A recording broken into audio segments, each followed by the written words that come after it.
We don't see the world the way it is. We see the world the way we are. This is a quote from Dr. Stephen Covey. And he understood that we all have filters, the way that we see the world, the way that we interact with one another, the way that we treat people, and how we enter into relationships with one another. This is because of the differences that we have in our life experiences, our family of origin, our culture, our value system. All these things influence the way that we see the world. I don't know if you've ever noticed this, but I know I have. And it begs a question. If we just have one of those days, our mood is off, we're off, we feel disconnected with ourselves and with others. It just seems like things keep stacking up. Things just keep going wrong. And the question that I have is it because, is our mood the way it is because we're having a bad day, or are we having a bad day because of our mood? So the idea being that the way we feel, our emotional state, oftentimes can change the way that we see the world, change the way that we see people and interact with people. I'm sure that you've had those experiences. You just have had bad days and you weren't your best self in the way you connected and communicated with people, and you weren't your best self with how you spoke to yourself. Today, I want to talk about transformational communication and the 3 communication fallacies. We all need to learn to grow in our communication skills, but we don't often talk about or think about the barriers to those skills or these misnomers that we have about communication. The first communication fallacy comes from this amazing book. It's one of my 5 top favorite books of all time, called Crucial Conversations. It's written by a bunch of authors, and offhand I can't remember their names, but the book is amazing because it helps us to have crucial conversations. And this first fallacy is the fallacy called the fool's choice. The fool's choice is a belief that we have within ourselves that if we have difficult conversations, if we say the hard thing, if we really let people know how we're feeling, then it jeopardizes the friendship, or it will create a fracture in the relationship. And none of us want that. And even if it's not so much about the relationship sometimes it represents a larger community. So in a family, for example, or in a workplace, this might be a great example of how we may not want to have difficult conversations because we believe that it's going to create a rift and complicate things in our place of work or wherever the dynamic is of that, where that relationship sits. What can we do to overcome this belief about the fool's choice? Well, 3 things that we shouldn't do is pretend like they didn't hurt us or they didn't offend us or there's nothing wrong. I call those people the stuffers. The second thing that we shouldn't do is just to be elusive and avoid the person and just not interact with them, because we don't want to have that difficult conversation, and we don't have to deal with those feelings of frustration, the feelings of hurt and pain. So if we can just avoid them, then they won't remind us that they hurt us, that we should have a difficult conversation with them. Those people are the avoiders. And then they're the last people who just decide, I'm not going to deal with this person at all. I'm firing them, I'm writing them off, they're canceled, whatever, however you want to say it, you're done with them. Because having a conversation just seems way too much work, way too much effort, and it's just not worth it. Those people I call the terminators. The truth is, the only way that we really begin to become more self-aware and grow and become better people is through our human interaction. It's through having the difficult conversations. And the difficult conversations require a certain amount of courage, but I can almost promise you that at the least you'll get some confirmation about where the other person is coming from. And maybe they did intend to hurt you or offend you. And it's good to know that. But I am convinced that the vast majority of the time, it's not because they intended to hurt us. It's that they just didn't know. They had no idea. And having that new information, understanding their heart or where they came from or where they were coming from, is a big part of how you have resolution. So asking yourself these three questions: what do I want for myself? What I want for others in my community? And what do I want for this relationship? Will help you to get perspective about the importance of having those conversations. And invariably, I almost can promise you that if you have the courage to confront someone and have a difficult conversation, that it's going to turn out far better than you imagined in your mind. This leads us to the second communication fallacy, which is the intention projection. It's this idea that somehow we have this supernatural ability to know someone's intention, to know what they were thinking, know how they were feeling, without ever really asking them. And the only one that truly knows the heart of mankind is God. We cannot begin to know the intention behind something until we confirm it. The best way to address this bias that we have, because we as humans, for whatever reason, we tend to have a negative bias. Just think about the guy who's cut you off in traffic and is zipping through, and the first thing that comes to mind is, boy, what a jerk. Look at that guy. He is so self-obsessed, self-absorbed. What a narcissist. Thinks that he can just zip through traffic like that and put people's lives in danger. As opposed to when we speed, we simply say, hey, these people are slowpokes. I got places to go, people to see, things to do. I don't have time for these people.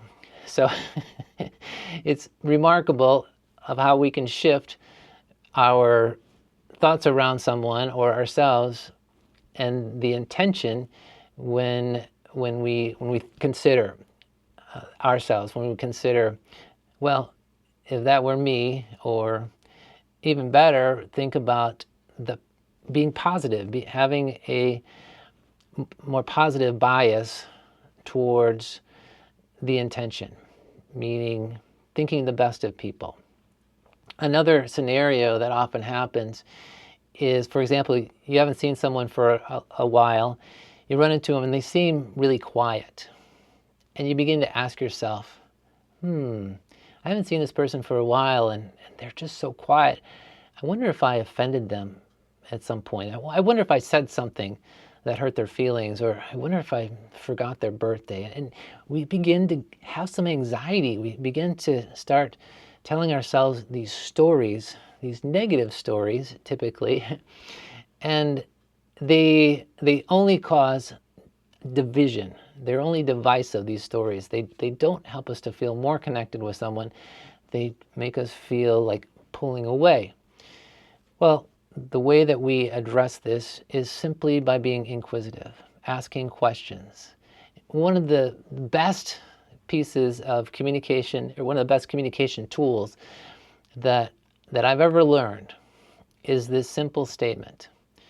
When it comes to wanting to understand where someone's coming from and feeling this tension and dealing with what's going on in your mind, you simply say, the story that I'm telling myself. Because since we've been together, you've been kind of quiet. And I'm wondering, did I say something to offend you, or did I hurt you in some way? That's a good way to start a conversation instead of being accusatory. Being accusatory never gets us anywhere. Jumping to conclusions, believing the worst of someone is the worst way to have a conversation and have an open dialogue. The third communication fallacy is what I call the grand illusion. George Bernard Shaw was quoted as saying that the single biggest problem with communication is the illusion that it's taken place. How often has this happened to us? When we feel like we were so articulate, when we were concise and shared a thought or an idea or some directions, only to find out that after we shared all of everything that we wanted to share, the person thought the exact opposite of what we were trying to communicate. I know that's happened to me on a number of occasions. And there are several tools that we can use to make sure, or to help reinforce. We can never make sure that someone fully understands what we're trying to communicate to them. The first is making sure that the words that you're using are defined the same. I think about recently this happened to me. Someone asked me if I was religious. And the truth is, I don't consider myself religious. I think religion is all about people trying to do something in order to earn their way into whatever, eternal life or the next life or nirvana, wherever the place is that they're trying to get to. And with Christianity, it's not about doing anything. It's about receiving something that was done for us through what Jesus did on the cross. And I'm not here to preach about Jesus. It's just funny to me that I'm ascribed or asked if I'm religious. Well, the other difficult question to respond to is, are you a Christian?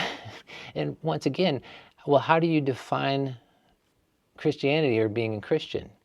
If it's the sourpuss who looks like he's been sucking on lemons all day, who's judgmental and, doesn't drink, doesn't smoke, doesn't chew, and doesn't go out with girls that do, well, that's not me. So I would say, no, I'm not a Christian if that's your definition. These are the challenges that we run into, and there are a whole host of different words that people define differently that change the whole outcome of any kind of discussion. So make sure that you're clear about the definition of different words that are important to getting to some resolution in the conversation. The second thing we can do is just simply ask for feedback. Did you understand, or what did you hear when I said? So that you're getting, it's sort of active listening, but in reverse. Instead of us repeating back what we heard to someone who's sharing with us, we're simply asking them what they heard when we said something. That's a great way. Another one is context or background. Sometimes they simply need to understand the background from what you're talking about, the context, so that it makes more sense to them, as opposed to something that maybe feels very general to them and they don't know how it's connected to something else. The last thing that I would recommend is, instead of retelling someone, just rephrase what you just shared with them. So no one, if they're not getting it the first time, you don't say it louder and you don't retell it the same way you just told them. You rephrase and change up the thing that you just shared with them so that they may be able to latch on to the concept a little bit easier that way. Those are some of the ways that we can, some of the tools that we can use. So when we're trying to communicate to people, it gives us the best possible outcomes with regards to how they're receiving what we have to say. The last and most important thing in all of this is that we need to take responsibility for our communication. We need to remember that if we care enough about people and we care enough about trying to connect with them and we want them to understand what we're saying, then we need to humble ourselves and forget about the fallacies of communication and make sure that we're having hard conversations, that we believe the best in people, and that we have the humility to walk people through a process of just the things that I shared. Giving them, asking them for feedback, making sure you're using the same kind of vocabulary, giving them context, and rephrasing things instead of reciting them. These are all ways that help us to grow, to become transformational communicators. And Tony Robbins famously says that the quality of our lives is largely predicated on the quality of our communication. If we can learn to become amazing communicators, it will not only enrich our own lives, but it will enrich the lives of those around us and has far more benefits in life than simply just getting along with people, but it helps us in our marriages, helps us in our business, helps us with our friendships and the people that we love and care about, to take us to deeper and more meaningful places. So I hope you found this helpful.